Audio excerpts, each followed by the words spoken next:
अस्सलाम वालेकुम सामीन। 25 और 13 मई है। खबर का उन्वान है भोपाल माल में 2 गिरफ्तार। इस खबर के लिए वहीं से मौलवी आमिर मिफ्ताही भोपाली हमारे राब्ते में है। उन्होंने हमें पुलिस कमिश्नर का बयान भेजा जो हम आखिर में बताएंगे, आपको वीडियो सुनवाएंगे मुकम्मल। पहले हम ये बता दें कि भोपाल में 2 दिन पहले एक मामला हो गया था जिसमें अकलियत फिरके के एक नौजवान को कुछ लोगों ने मारा पीटा, ज़दोकोब किया और उससे गलत नारे लगवाए और बहुत कुछ अपधरता जिसे कहते हैं हिंदी में, वो उससे आपत्तिजनक नारे लगवाए, गलत नारे लगवाए हैं। और मुस्लिम समाज ने इस मामले को लेकर एहतजाज किया, बड़ा एहतजाज, जिसकी हमने आज सुबह एक रिपोर्टिंग की थी।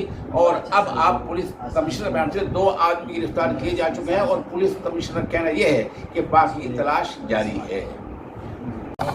नहीं, हमने इसमें 2 लोगों को गिरफ्तार कर लिया है और बाकी की गिरफ्तारी के लिए जो है टीम लगी हुई है और 7 लोगों को नामजद कर लिया है।